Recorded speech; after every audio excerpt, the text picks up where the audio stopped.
I thought my wife's disability would make us targets, but when the HOA president chained her wheelchair to our porch, she never imagined Sarah's phone call would bring the governor to our doorstep. How would they react when they discovered the disabled woman they'd been tormenting was about to rewrite the laws they'd been abusing? Comment below where you're watching from. I was unpacking our kitchen boxes when I heard the loud knocking. 3 sharp raps that made me jump. We'd only been in our new Pinecrest Gardens home for 4 days, and I wasn't expecting visitors. Opening the door, I found a woman with perfectly styled blonde hair and a bright red blazer standing on our porch. Her smile didn't reach her eyes. "Hi there. I'm Deborah Morgan, president of the Pinecrest Gardens Homeowners Association." She thrust out her hand, nails polished the same shade as her jacket. "You must be Mr. Taylor." I shook her hand. "That's right. James Taylor. We're still getting settled in." Deborah peered past me into our half-unpacked living room. "I can see that. Well, I won't take much of your time. I'm here to welcome you officially to our community and get you signed up for the HOA." She pulled a thick folder from her designer tote bag and held it out. When I didn't immediately take it, her smile faltered. "These are the membership papers. All homeowners in Pinecrest Gardens must join the HOA. It's mandatory." I frowned. "Mandatory? Our realtor never mentioned that. There was nothing in our closing documents about an HOA." Deborah's smile tightened. "It's a recent rule change, voted on by the board last month. The monthly fee is only $350. $350? I couldn't hide my shock. "That seems really steep for." "It covers landscaping, community events, and property value protection," she cut in.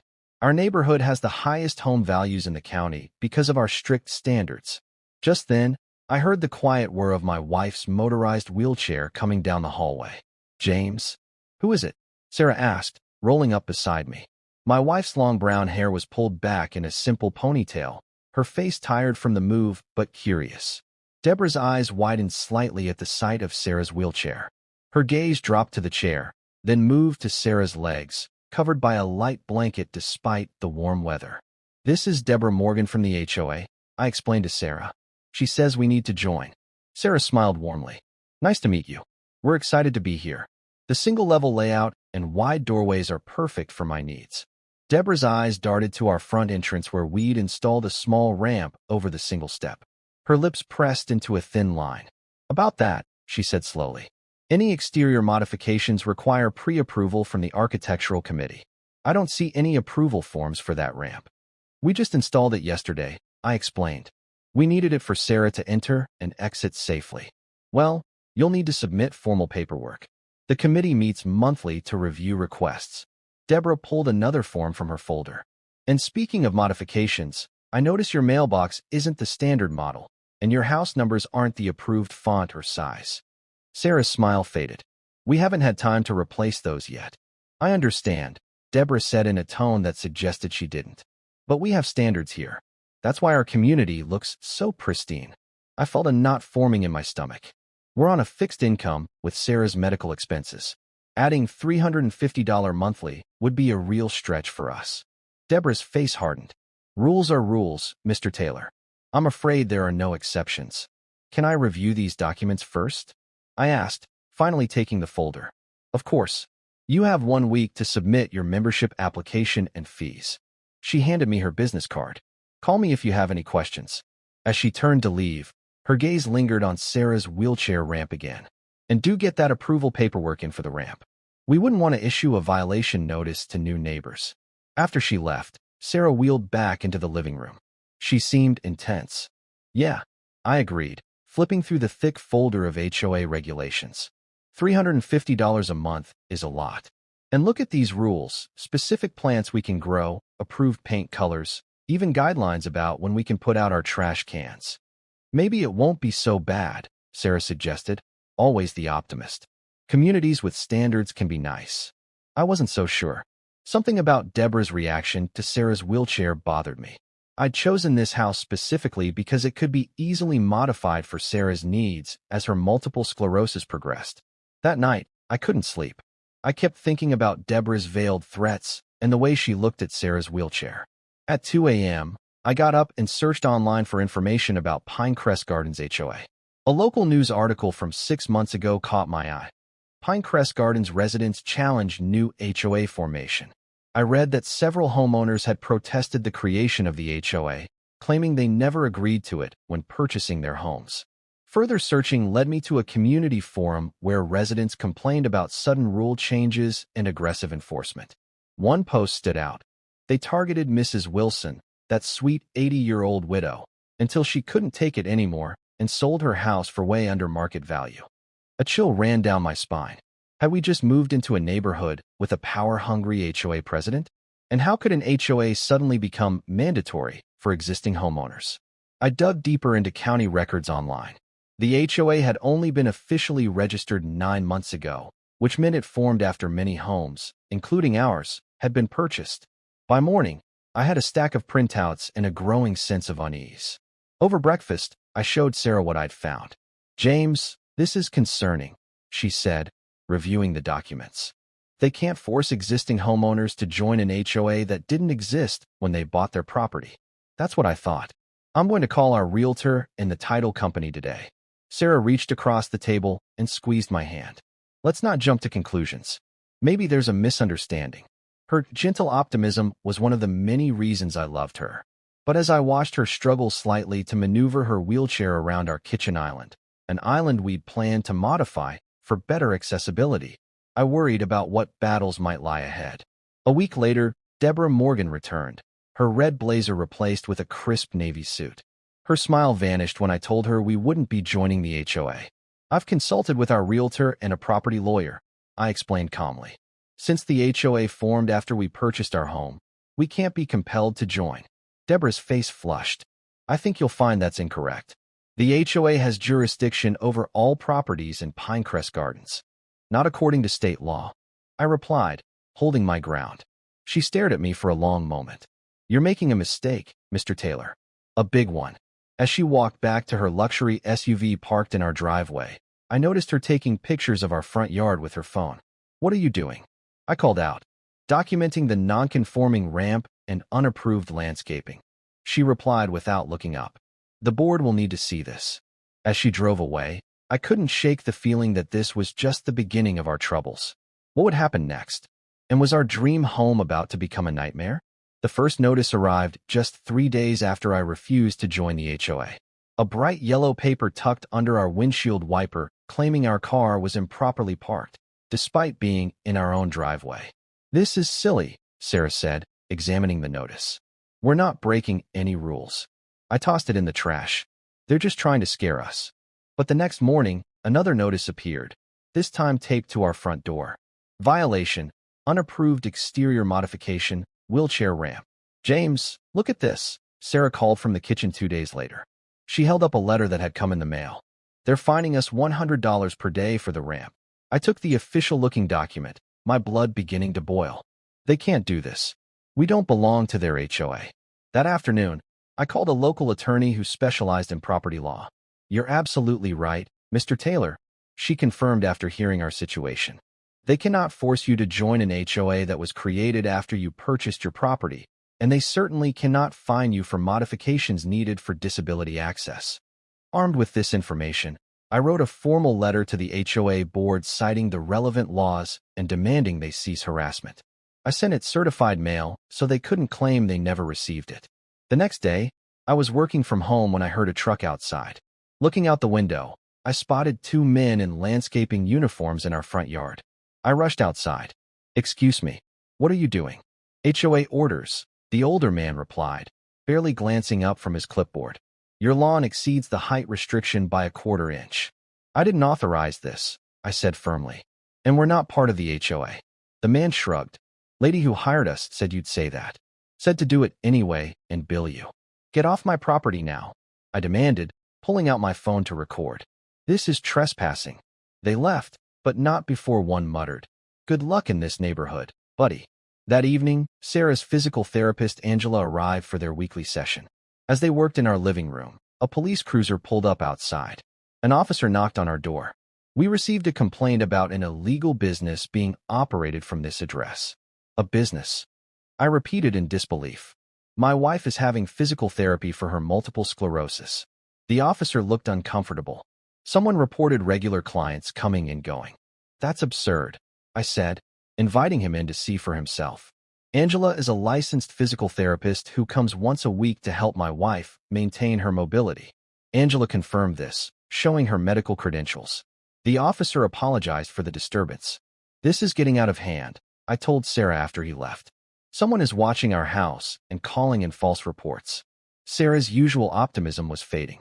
Maybe we should just join their HOA to make this stop. No, I said firmly. That's exactly what they want. They're trying to bully us into compliance. The next morning, I woke to the sound of someone pounding on our door. It was 6:15 a.m. A man in an official-looking uniform stood on our porch. Noise complaint inspection, he announced. What noise? I asked, still in my pajamas. Reports of loud machinery running all night, he explained. Need to check your home for violations. That's ridiculous, I said. The only machinery we have is my wife's medical equipment, which makes minimal noise. Sarah appeared behind me in her wheelchair. What's happening, James? The inspector's eyes narrowed at the sight of her chair. Is that electric? Could be the source of the noise. It's a standard motorized wheelchair, I explained, growing angry. And we were both asleep all night, so nothing was running. He made a note on his clipboard. I'll need to inspect the chair. Absolutely not, I said firmly. You have no right to enter our home or inspect my wife's medical equipment. Please leave our property now. After he left, I installed a security camera at our front door. I had a feeling we'd need evidence of the harassment. That night, we were watching TV when the power suddenly went out. Our entire house went dark. Stay here, I told Sarah, grabbing a flashlight. I'll check the breaker box. But the breakers were fine. Looking out the window, I saw that every other house on the street still had power. Only ours was dark. I called the power company's emergency line. We'll send someone out, the representative promised. But it's strange. Our system shows no outage at your address. 2 hours later, a utility worker arrived. Someone tampered with your meter, he explained after inspecting the box on the side of our house. Switched it off manually. This isn't something that happens by accident. As he restored our power, I felt a chill that had nothing to do with the night air. Someone had deliberately cut our electricity. The following day, we received 3 more violation notices: improper garbage can placement, unapproved window coverings, and excessive medical equipment visible from street. This is harassment, Sarah said, her voice breaking. They're targeting us because of my disability. I gathered all the notices and took photos. We need to document everything. That afternoon, I was mowing our lawn when Deborah Morgan walked by with 2 other women. They stopped directly in front of our house. Such a shame, Deborah said loudly enough for me to hear. This neighborhood used to have standards. I heard they're running some kind of medical facility. One of her companions replied. Should be illegal in a residential area. I turned off the mower. Excuse me, but we can hear you. If you have concerns, you should address them to me directly. The women looked startled. Deborah recovered quickly. We're just concerned about property values. Your situation creates an eyesore. My situation? I asked, stepping closer. You mean my wife's disability? The wheelchair ramp, the medical vehicles, the equipment, Deborah listed. It's not what people expect in an upscale community. I felt my face growing hot. The Fair Housing Act and Americans with Disabilities Act protect our right to make reasonable modifications for my wife's condition. Laws can be interpreted many ways, Deborah replied with a cold smile. And accidents happen to people who don't fit in. Before I could respond, they walked away, laughing. That night, I heard engines revving outside our house around midnight.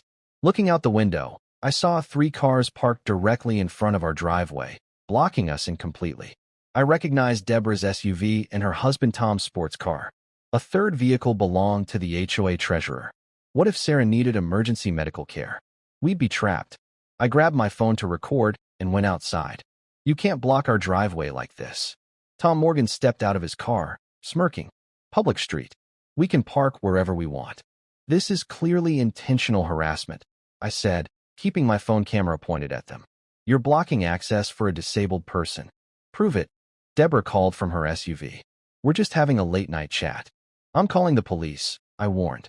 Go ahead, Tom laughed. My brother-in-law is the shift captain tonight. They eventually drove away, still laughing, but their message was clear. They had power in this community, and we didn't. Back inside, I found Sarah waiting anxiously. What's happening to us, James? Why do they hate us so much? I had no good answer. But as I held my wife's trembling hand, I made a silent promise. I would not let them win. But how could we fight an enemy with connections throughout the community and a determination to drive us out? I jolted awake to the sound of Sarah's scream. My heart raced as I sprinted to our front porch, still in my pajamas. The sight before me stopped me cold. Sarah sat in her wheelchair, tears streaming down her face, unable to move. A thick metal chain with a heavy padlock wrapped around her wheelchair and our porch railing. David, I can't move. Someone did this while I was watching the sunrise, Sarah sobbed, her hands trembling as she tried to free herself. A bright orange paper was taped to her wheelchair. Violation, unapproved ramp, and porch modifications. Contact HOA immediately to resolve. All violations subject to $500 daily fine. Those monsters, I whispered, my blood boiling.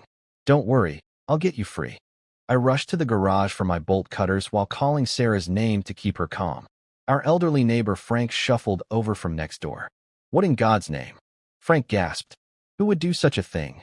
The HOA, I said grimly, snapping the chain with a satisfying crack. And I caught it all on camera. Our doorbell security camera had recorded everything. At 5:43 a.m., Deborah Morgan and two other HOA board members, Kyle Henderson and Margaret Wu, had crept onto our property. The video clearly showed them chaining my wife's wheelchair while she slept inside. Deborah even posed for a selfie beside the trapped wheelchair before they all hurried away laughing. We need to call the police right now, Frank insisted, his face red with anger. This isn't just mean, it's criminal. Officer Jenkins arrived 40 minutes later. I showed him the video evidence on my phone, expecting immediate action. Instead, his expression grew uncomfortable. Look, Mr. Taylor, I understand your frustration, but... He paused, lowering his voice. Deborah's husband Tom is Police Chief Morgan's closest friend. They vacation together. Their kids are married. Are you saying you won't help because of who they know? I demanded, stepping closer. Jenkins took a step back. I didn't say that. I'm just suggesting you try to work this out without involving law enforcement. These neighborhood disputes can get messy. Neighborhood dispute. Sarah wheeled herself forward, her voice steady despite her red-rimmed eyes. They physically restrained a disabled person. That's false imprisonment and a hate crime. Jenkins glanced between us, then at his watch. I'll file a report, but don't expect much. Maybe consider joining their HOA. Might be easier in the long run. As his patrol car disappeared down our street, our neighbors began to gather. Most looked horrified when they saw our video. Others nervously excused themselves, afraid to cross the powerful HOA. They did the same to my mother, whispered elderly Mrs. Patel from across the street. She had a bird feeder they didn't approve. They cut it down and left the pieces on her walkway. She fell and broke her hip. Sold her house to Deborah's brother for half its value the next month. Similar stories emerged from other neighbors. The Washingtons had their children's basketball hoop cut down. The Garcias found their cultural garden ornaments smashed. Always after refusing to join the HOA. Always followed by harassment until they moved. Frank shook his head. Why doesn't someone fight them? Because Deborah's brother-in-law is Judge Wilson, another neighbor admitted quietly. And her cousin runs the local newspaper. You can't win. That evening, as Sarah finally fell into an exhausted sleep, our power suddenly cut off. I called the electric company only to learn someone had requested our service be disconnected due to dangerous wiring violations. It would take 3 days to restore, they explained, unless we paid a $1,000 rush fee. Our refrigerator full of Sarah's medication would be ruined by morning. I sat in our darkening living room, watching car headlights sweep across our walls. A vehicle slowed in front of our house. Through the blinds, I spotted Deborah Morgan herself, taking photos of our darkened home with a satisfied smile. As she drove away, I made a decision. If the system wouldn't protect us, I'd have to find another way. I grabbed my laptop, powered it from our car battery, and began researching everything I could about Pinecrest Gardens, the HOA, and Deborah Morgan. What I discovered in those dark hours would turn our nightmare into something much bigger than a fight over property rights. Because sometimes, the people who think they hold all the power have the most to hide. And I was about to find all their secrets. I hadn't slept in 36 hours. My eyes burned from staring at my laptop screen in our pitch-dark house. Using my phone as a hotspot and our car battery to power my computer, I dug through every public record I could find on Deborah Morgan and the Pinecrest Gardens HOA. David, Sarah called weakly from the bedroom. Are you still up? I found something. I replied, my voice cracking with excitement. You need to see this. Sarah wheeled herself into the living room as dawn broke. Without electricity, we'd been forced to move her medications to a neighbor's refrigerator. Frank had run an extension cord from his house to power her medical equipment, but the HOA had already left a violation notice threatening to fine him. Look at this, I said, turning my screen toward her. I requested the HOA financial records through a public information request. They have to file tax forms since they're a nonprofit organization. Sarah squinted at the screen. What am I looking at? Last year, they collected over $850,000 in dues and fines from residents. But only $47,000 went to actual neighborhood improvements. The rest. I scrolled down to highlight a series of payments. The rest went to a company called Morgan Family Holdings. That's Deborah's company. Her husband's, technically. But look what they purchased. I pulled up property records. 3 vacation homes in Florida. A yacht. And they're paying themselves $250,000 yearly salaries as HOA consultants. They're stealing from their neighbors. Sarah's face paled. Can we prove this is illegal? It gets worse. I showed her another document. The HOA was never properly registered with the state. The paperwork they filed 5 years ago was rejected due to missing signatures from 30% of homeowners. They've been operating illegally this entire time. They can't enforce rules if they don't legally exist, Sarah whispered. Exactly. But here's the real scam. I opened a map of our neighborhood with color-coded properties. Every red dot is a home purchased before the HOA formed. Every blue dot is a home that was harassed until they sold. All to Morgan Development Group. Deborah's brother's company? Yes.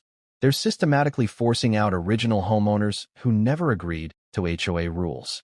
They target the elderly, disabled, or financially vulnerable first, create impossible situations, then swoop in with lowball offers when people get desperate. Sarah stared at the map, counting the dots. That's over 40 homes in 5 years. And they've made millions flipping the properties with fancy upgrades. I switched to a spreadsheet.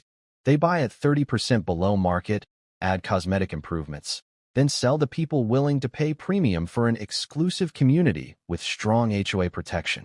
A car drove slowly past our house. We froze, waiting until it passed before continuing. What can we do? Sarah asked. Go to the media? Deborah's cousin owns the local newspaper. I reminded her. And her brother-in-law is a judge. We need someone outside their influence. Sarah wheeled herself to the bookshelf and pulled down a dusty photo album. I might have an idea. She flipped through pages documenting her life before multiple sclerosis changed everything. Sarah had been a rising star in state government, a lawyer specializing in housing rights before her diagnosis forced early retirement. Here, she said, pointing to a photo I'd never seen before. In the picture, Sarah stood smiling beside a familiar face, current state governor Elizabeth Reynolds. They wore graduation caps and gowns, arms linked together. You know the governor?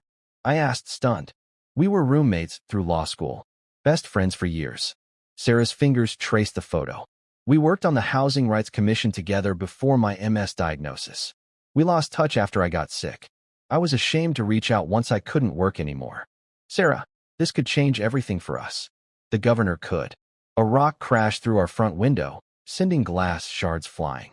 Sarah screamed as I pulled her away from the danger. Attached to the rock was a note. Last warning. Join or leave. Outside, Deborah Morgan stood on our lawn with 5 HOA board members.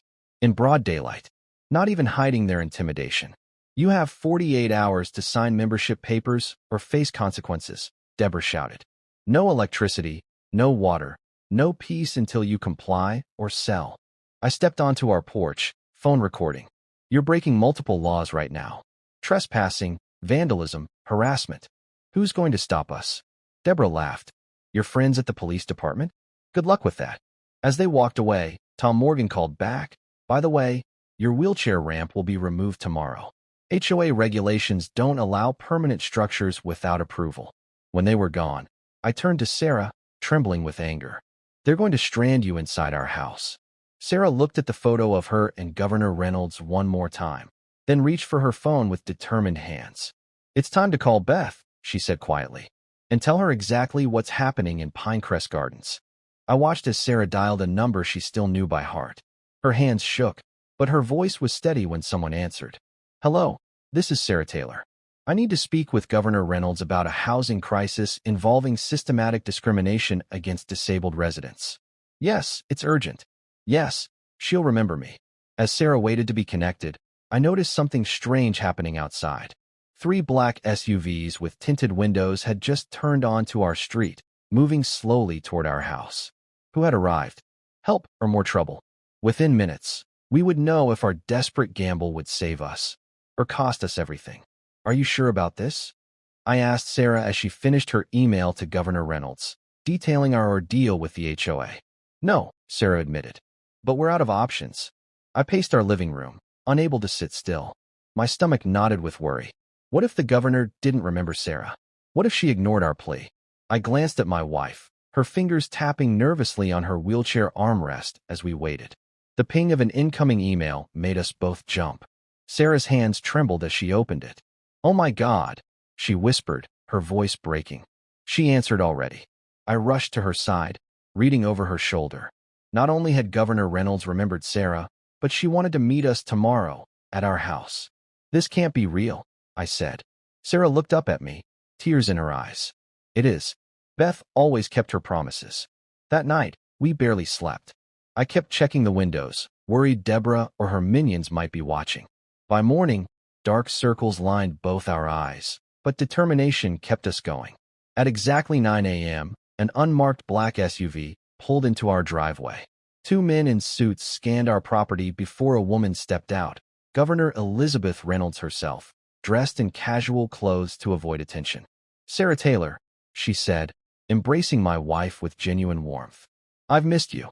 For the next hour, we showed the governor everything: videos of the wheelchair chaining, copies of the fake violation notices, photos of the HOA members blocking our driveway, and all the evidence of harassment. "This isn't just mean-spirited," Governor Reynolds said, her face darkening as she reviewed our documents. "It's criminal." She made a phone call, speaking in hushed tones. Within 30 minutes, 2 plainclothes state investigators arrived, followed by a tech team. "We've been building a case against corrupt housing authorities for months," the governor explained. "Your situation could break it wide open, but we need solid evidence of them breaking the law, caught in the act." One of the investigators spread out a map of our neighborhood. "We think they're targeting specific homes to force sales, then flipping the properties through shell companies." "That matches what I found," I said, pulling out my own research. "Deborah's brother's company has bought 6 homes in the last year, all from elderly or disabled residents who faced HOA harassment." The tech team worked quietly, installing tiny cameras around our property, in the porch light, under the eaves, disguised as ordinary fixtures. Inside, they set up recording equipment that would document any illegal entry. "Now we need bait," the lead investigator said. "Something that will make them show their hand." Sarah wheeled forward, her eyes bright with an idea. "What if I publicly resigned from my state housing commission position?" I stared at her in confusion. "What housing commission position?" The governor smiled, a slow, calculating smile. "The one I'm appointing her to right now." Within hours, a press release announced Sarah Taylor's appointment to the State Housing Rights Commission, with her official acceptance ceremony scheduled for next week. "They'll panic," Sarah explained. "If I have that kind of power, their whole operation is at risk." "But why would you resign?" I asked, still confused. "I won't," she said, "but we'll leak that I'm considering it due to personal issues at my residence." The governor nodded. "They'll either back off completely, or they'll try something desperate to force us out before I can use my position against them," Sarah finished. "Isn't that dangerous?" I asked, suddenly afraid. "That's why we're not leaving you unprotected," the governor assured me. "Starting now, my security team will monitor everything remotely. Plus, we're installing panic buttons throughout your house."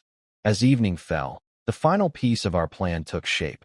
A formal letter to the HOA, printed on official state letterhead, stating that we were considering options regarding recent accessibility violations and harassment. "Send it by certified mail tomorrow," the investigator instructed. "Make sure Deborah has to sign for it personally." That night, As the security team left and the governor's SUV disappeared down our street, I helped Sarah into bed. What if this doesn't work? I whispered in the darkness. Sarah reached for my hand. It has to, she said. Because if it doesn't, how many other families will suffer what we've gone through? I lay awake long after Sarah fell asleep, jumping at every sound outside our windows, wondering what tomorrow would bring. Would Deborah take the bait? Or had we just painted an even bigger target on our backs? How far would they go to protect their scheme now that a spotlight was about to shine on their activities? I woke to the sound of car doors slamming. Grabbing my phone, I rushed to the window. 3 black SUVs blocked our driveway. My heart pounded as I spotted Deborah marching up our path with 5 men in suits. One carried a toolbox. A locksmith. Sarah, they're here. I whispered urgently, helping my wife into her wheelchair.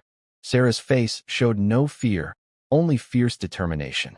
Start recording, she said, pressing the panic button hidden under her armrest. The doorbell rang, followed immediately by aggressive knocking. I checked our hidden camera feed on my phone. All cameras working. I took a deep breath and opened the door, keeping the security chain on. What do you want? I asked, voice steady despite my racing heart. Deborah's smile was shark-like. Emergency inspection. We've received reports of unauthorized modifications endangering the community. She thrust a paper toward the crack in the door. I pretended to read it, buying time while our emergency signal reached the governor's team. This isn't legal, I said. You need proper notice for any inspection. Tom stepped forward. The HOA agreement gives us emergency access rights. Open this door now, or we'll consider it a violation of community guidelines. The locksmith shuffled nervously behind them. Ma'am, I'm not comfortable with this. You said you were the property owner locked out of your own house. Shut up and do your job, Deborah snapped. We have authority here. I closed the door and reattached the chain, buying precious seconds. I'm calling the police. I called through the door. Go ahead, Deborah laughed. Chief Morgan is my brother-in-law, remember? Who do you think will respond? Sarah wheeled up beside me. Let me handle this, she said, her lawyer voice emerging. Clear, authoritative, nothing like her usual gentle tone. When I reopened the door, Sarah positioned herself in view. Deborah Morgan, you're currently committing attempted breaking and entering. Every word and action is being recorded, and I advise you to step away from my property immediately. Deborah's eyes narrowed to slits. How dare you threaten me? Your little appointment won't save you. By the time your precious ceremony happens next week, you won't even live here anymore. So you've been monitoring my professional activities? Sarah asked innocently, expertly baiting her. Everyone knows, Deborah spat. You think your government connections scare us? We run this community, not some cripple who got a pity appointment. Tom stepped forward, putting his foot in the door gap. Enough talking. We're coming in to inspect, and then you're going to sign these papers. He held up a stack of documents. Transfer of property. Fair market value. Take it or things get worse. Are you threatening us? I asked, my phone visibly recording now. Call it whatever you want, Tom growled. Nobody says no to the Pinecrest Gardens Oversight Committee. The locksmith stepped back. I didn't sign up for this. This is illegal. I said shut up. Deborah turned on him. You'll do exactly what we pay you for. She grabbed his tools and shoved them into his hands, pushing him toward our door. Open it now, or your business with the city ends tomorrow. The locksmith looked trapped, sweat beading on his forehead. Hands shaking, he moved toward our lock. I braced myself against the door as Tom pushed harder. The security chain strained against the frame. Sarah wheeled back slightly, pressing another hidden button. From our bedroom, a piercing alarm sounded. The locksmith jumped back, but Deborah just smiled. Amateur theatrics won't save you, she said coldly. Tom, break it down. Tom stepped back, preparing to ram the door with his shoulder. I moved away, following our planned protocol, giving them enough rope to hang themselves. The door burst open, chain snapping. Tom stumbled in, followed immediately by Deborah and 2 board members. The locksmith remained outside, looking horrified. That's breaking and entering, Sarah said calmly, her phone recording everything. Would you like to add assault to your charges? Save your legal talk, Deborah sneered, snatching papers from her briefcase. Sign these now, or next time it won't be just your wheelchair we chain up. In the distance, sirens wailed. Deborah smiled triumphantly. Right on time. My brother-in-law's officers will explain how things work around here. But as the sirens grew louder, her smile faltered. Too many sirens, coming from multiple directions. Something's wrong, Tom muttered, moving to the window. Blue and red lights flashed as not one, but 6 police cruisers screeched to a halt outside our house. Behind them, an unmarked black SUV pulled up. "What the hell?" Deborah whispered, her confidence cracking. Through our open door, we watched uniformed state troopers, not local police, approach with weapons drawn. "Police! Everyone on the ground!" A voice commanded through a megaphone. Tom ran for the back door, but froze when 2 more officers appeared in our kitchen. Within seconds, our living room was filled with law enforcement. Deborah and her associates were forced to the ground and handcuffed. "What is the meaning of this?" Deborah shrieked. "Do you know who my brother-in-law is?" "Yes, Mrs. Morgan. We're quite familiar with Chief Morgan," a stern-faced woman in a suit said, entering our home. "He's currently being questioned about his own involvement in this matter." The woman showed her badge. "State Attorney General's office. We've been investigating your HOA activities for months." Deborah's face contorted with rage. "This is ridiculous. We have rights. Rights like the ones you respect for disabled homeowners." Sarah asked quietly. The final blow came when another vehicle pulled up. Governor Reynolds herself stepped out, flanked by security. Deborah's jaw dropped as the governor walked straight to Sarah and clasped her hand warmly. "Perfect timing as always, Beth," Sarah said with a smile. "Wish I could have gotten here sooner." The governor replied before turning to Deborah, who was still on the floor in handcuffs. "Deborah Morgan," she said, her voice icy. "I believe we need to talk about your systematic harassment campaign against vulnerable homeowners, starting with my former law school roommate and dear friend." "Sarah's just your what?" Deborah stammered, looking frantically between Sarah and the governor. Before her MS diagnosis, Sarah was the state's top housing rights attorney, Governor Reynolds explained. "We've worked together for years. And as for your operation here, we've been building a case against you and your associates for months." As officers led Deborah and her team away, I caught her final venomous glare at Sarah. But something in her eyes had changed. For the first time since we'd met her, I saw fear there. The governor turned to Sarah.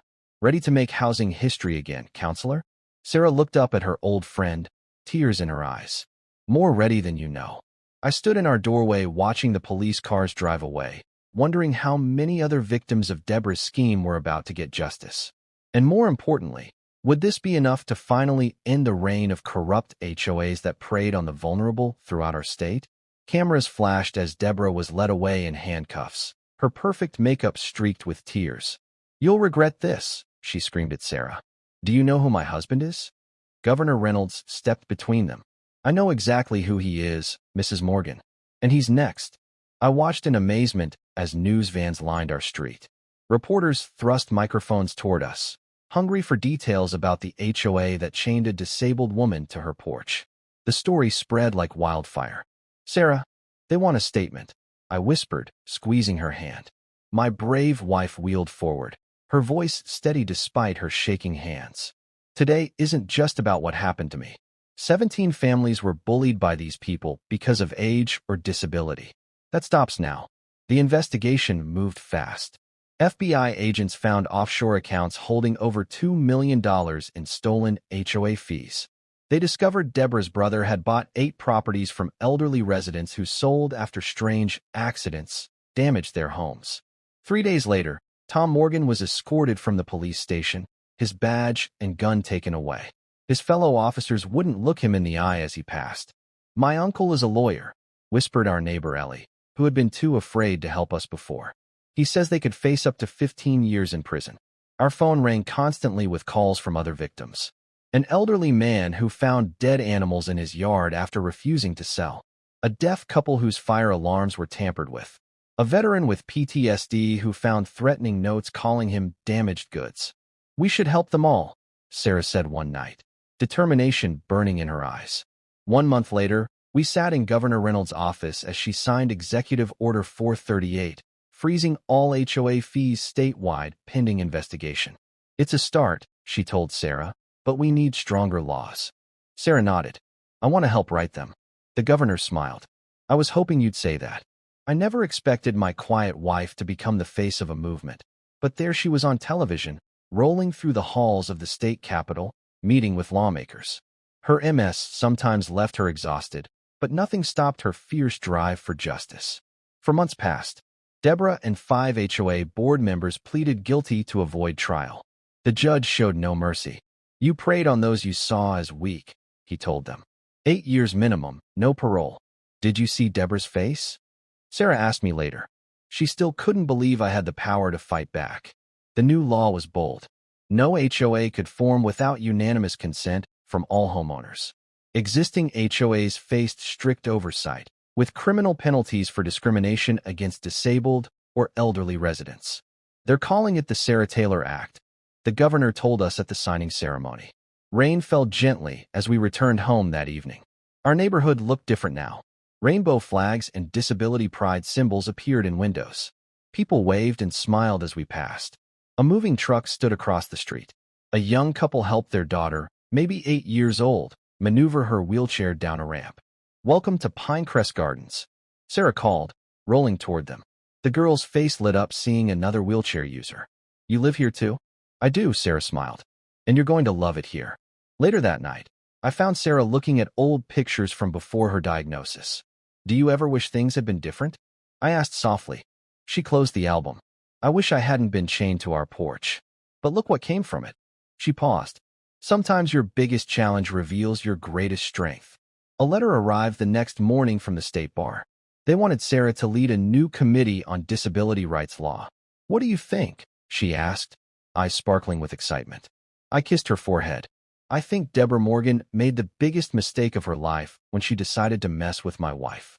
Who would have thought that our quiet life would transform into a battle that would protect thousands of vulnerable homeowners across the state?"